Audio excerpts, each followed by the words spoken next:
जपा माणसं, सांभाळा, आपल्यापासून दूर जाऊ देऊ नका, नाती तुटू देऊ नका, आपली एकही नातं तुटू देऊ नका. परमार्थ थोडा लांब आहे, प्रपंच शिका. भावा भावात वैर नाही करायचं राव. तिथं नगाव म्हणून आपल्या जवळ आहे, मालेगावच्या कीर्तनाला तिथं जागर काल्याला होतो आबा, फेट्यावाला म्हातारा लाल पटकीवाला. तो म्हणला बाबा 9 भाऊ होतो, 8 बहिणी आणि मी एक 9वा भाऊ. 8 बहिणीचा सांभाळ करणारा हा भाऊ आहे. स्वतःच काही स्वार्थ पाहिला नाही. त्या काळामध्ये मायबाप ज्या वेळेला गेले, एक 15-16 वर्षाचं वय होतं म्हणे. जर मालकानं डबा आणून दिला तर मी कधीच उघडून नाही खाल्ला. उपवाशी असलेल्या बहिणी डोळ्यापुढे यायच्या. तो डबा घेतला का बहिणीकडे जायचं, घास घास खातील, आजचा दिवस निघून जाईल. 4-4 दिवस उपवाशी पोटी काम करणारा बहिणी करता हा भाऊ आहे. कुठे गेले दादा हे भाऊ आज? या भावांची गरज आहे.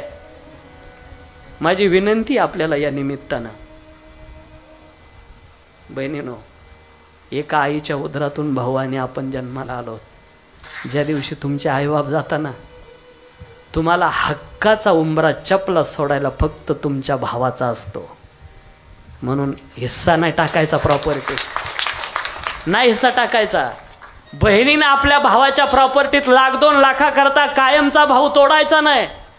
आणि भावानो, तुम्हाला विनंती आहे, काय लागत नाही त्यांना, फक्त फोन करून विचारायचं 8 दिवसाला, ताई बरी आहे का ग? अरे लई पोट भरतं दादा त्या बहिणींचं. तुम्ही रडाल, सगळ्या रडाल तुम्ही. तुम्हाला एक विनंती आहे, बहीण आल्याशिवाय दिवाळीचा सण नाही साजरा करायचा. मायबाप श्रीमंत बहीण गरीब भावाला नाही विसरत, नाही विसरत. म्हणून श्रीमंत भावानो, आपल्या गरीब बहिणीला विसरू नका. गड्या नका विसरू दादा. अरे श्रीमंत बहीण, मी लोकांचं कशाला सांगू, ह्या लोकांना माहिती. सचिन बाबा, आबा, मिलिंद महाराज, अण्णांना माहिती आहे. मोठ्या घरात आहे बहीण, युवराज भाऊ. ज्या दिवशी बहिणीचं लग्न झालं, 1 वर्षानंतर माझा ॲक्सिडेंट झाला होता, सगळ्या महाराष्ट्राला माहिती आहे. 32 लाख रुपये युवराज भाऊ कर्ज झालं होतं, सगळं विकलं, काहीच नाही. जर गेलो नाही घ्यायला, मोठ्या घरात आहे,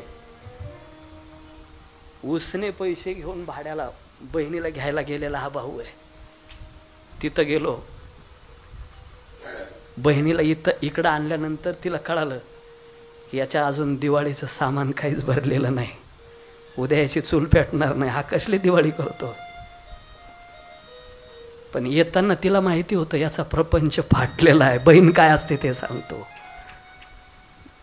10,000 रुपये बरोबर आणले दादा.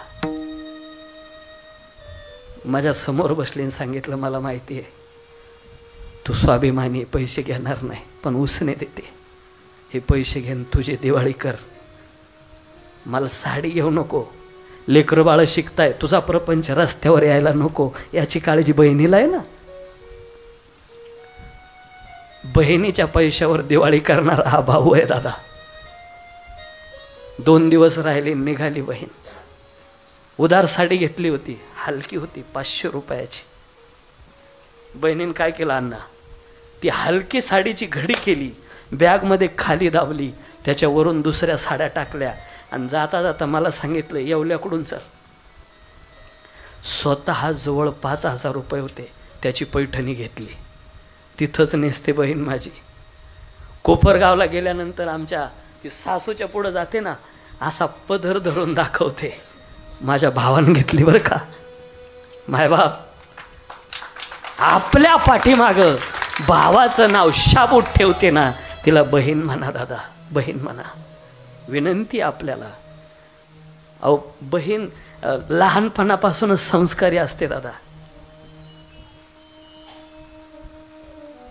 चॉकलेट जर भेटलं ना, सचिन महाराज एकटी कधीच खात नाही, ती 2 भाग करते, घरी घेऊन येते. अरे मोठा भाग स्वतः नाही खात, आपल्या लहान्या भावाला देते आणि लहाना चॉकलेटचा भाग आपण खाते. इथून सुरुवात आहे. इथं वणीचा गड आहे ना आपल्याजवळ, सप्तशृंगीचा. तुम्ही जर पायऱ्याने गेले असेल तर वरती गेल्यावर एक टन आहे असा. वर गेलं पायऱ्याने टन आहे जागेवरती. आम्ही दर्शनाला गेलो. एक 7-8 वर्षाची मुलगी, 4-5 वर्षाचा असा एक मुलगा बांधलेला पाठीला. वर चढता चढता तिला दम लागायला लागला.